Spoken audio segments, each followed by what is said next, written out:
Hello happy people, I am back for another review and welcome back to Statistic TV. It's your boy T-Cell. I'm gonna review the Allegory by Royce the 5'9". I never seen him in a rhinestone do-rag either, and that's why I feel like it was a conspiracy. You said you wore the rhinestone do-rag, so you don't have to. Yeah. You know, the rhinestone do-rag becomes, it's not even about the rhinestone do-rag in particular no more. It's the thing that represents. I actually really wanted to talk about this album, really wanted to, but I couldn't get a choice. Sorry, not choice, but I couldn't get an opportunity to do so purely because of the problems that were going on in my life at the time. But there was something that I just had to go back to this album to talk about. The messaging in this album was completely amazing. It is an album that really resonated with me, especially with what's going on right now in terms of the societal pressures that we face and all those things. I thought this album really, I felt a curved breeze. I felt like this album really done well to actually capture that essence as well. But before I actually get into that, let me actually deal first with the physical side, with the data analytical side, because I know you guys love that, right? You guys love it when I actually give you this cold hard facts about these albums. So I'm gonna go straight into it. This album was actually released in February 21st, 2020. I first heard of it. I first actually purchased the album in March, so which is where you got the discrepancy there, where I actually said that it came out in March. No, it didn't come out in March. It actually came out in February 21st. Apologies for that confusion. Now, when it was released under the label E1, which is Royce the 5'9's independent label. So this is actually going straight into his pocket. I actually implore you to go on Bandcamp and actually download and literally just enjoy the album, because it is amazing once it's actually purchased in WAV quality. That's the one I've got, so the quality is unmatched on that. The album done fairly well commercially. It debuted at number 58 on the Billboard 200 chart, which actually isn't bad, but that's just commercial performance. That's not to take away anything from the album, because it actually done well, peaking at number 13 on the sales chart. In fact, it sold 10k in its first week, which was pretty impressive. 10k is pretty impressive, but it was only charting for 1 week on the sales chart on Billboard. Overall sales that I could get data for was actually 10.9k, and it also grossed a 2k song revenue. That's individual songs being sold, 2k copies of that individual songs outside the album, outside people buying the album. It sold at around 2k. It did actually enjoy a 6.8 million streams. This was according to Rolling Stones. It actually had more streams than sales, so that actually counts a lot, because it speaks more to the streaming era that we have now. So those figures probably reflects the Royce 5'9 loyalists, or people that just wanted to buy the individual tracks rather than buy the entire project. Unfortunately, only on week 21 of the year was the only time it charted, and he charted at number 58. He never charted again as the year went on. The producers on this album was Royce the 5'9 himself. It included a production from DJ Premier, DJ Green Lantern, Symbolic One. These were the people that were recruited for the production side of the album. The featured guests on this project is Cedric the Entertainer, Imani, Ashley Sorrell, who I must actually highlight for a second. She is a talent. Honestly, go and listen to her work. I've listened to a couple of her works outside of Royce the 5'9's album, because she's actually been appearing on a couple of his albums. She appeared on the Book of Ryan, if I'm not mistaken, as well as Prime Project. If I'm mistaken, please correct me in the comment section, because my memory does fail me sometimes. But I do think she has appeared in a lot of Royce the 5'9's works, and in all honesty, you need to go and check her out. She is dope.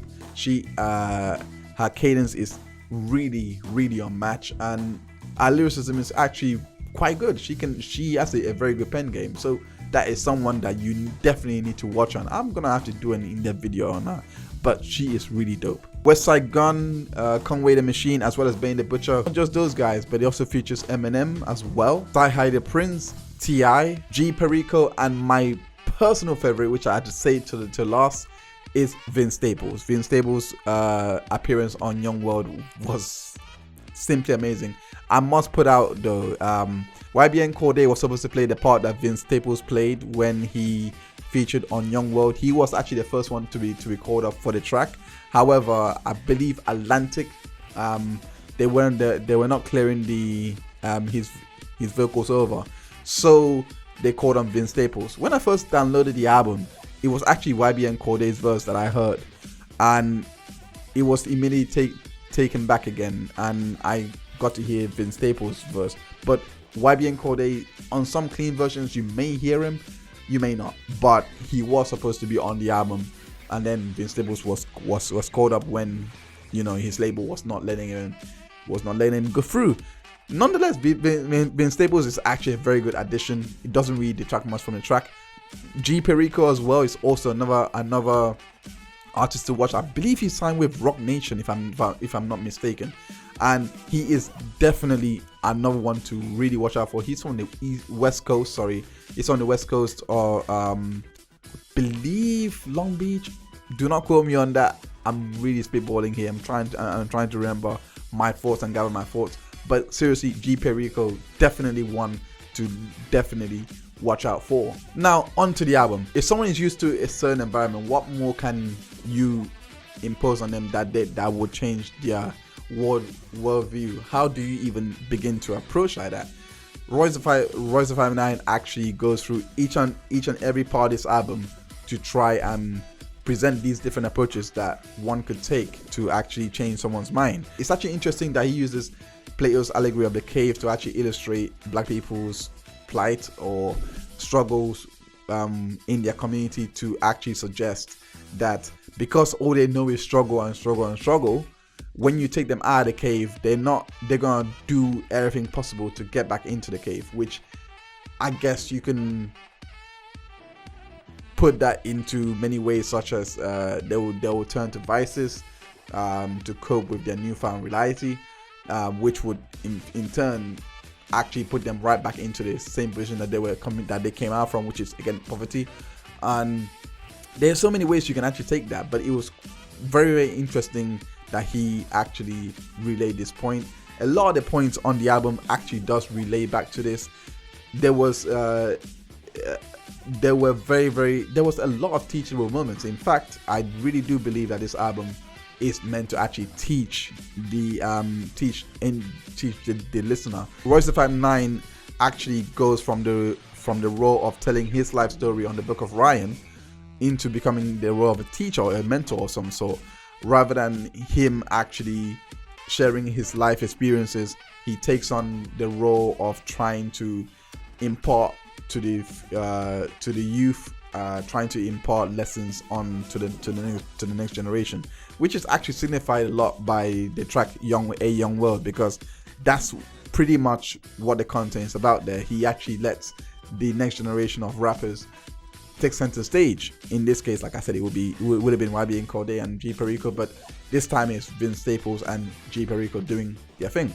I believe that was the ideal marker to actually say that this album is more of an education album. It's more of an album to get you to see things in a different light. Personally, I don't have any swipes with the album. I'm not gonna try and explain it. I do think this is one of those albums that is up for interpretation. It's up for however an individual wants to take it, but the lessons are pretty clear and cut.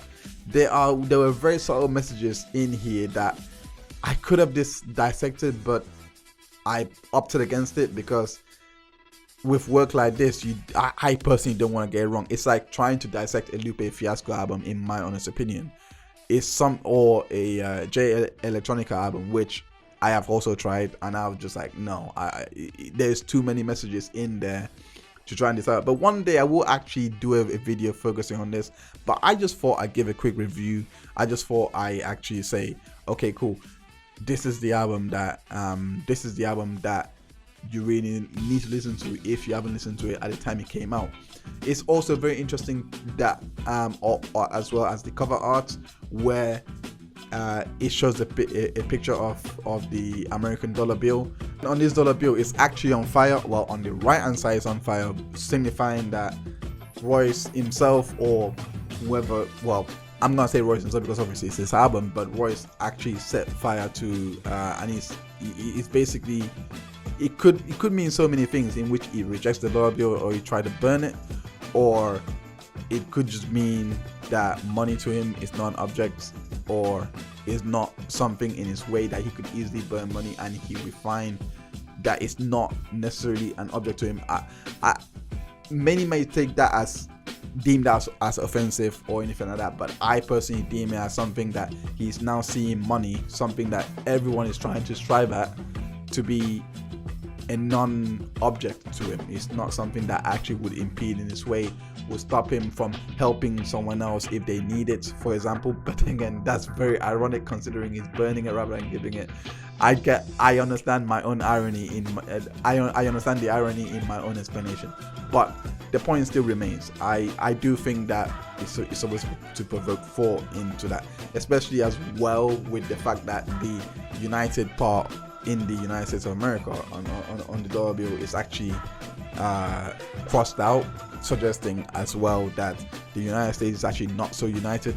Even more relevant if you listen to this album during the time of this whole George Floyd situation and the whole Black Lives Matter movement situation. If you listen to this album, then you may actually pick up a lot of things that kind of serve as a foreshadowing of events to come as time went on.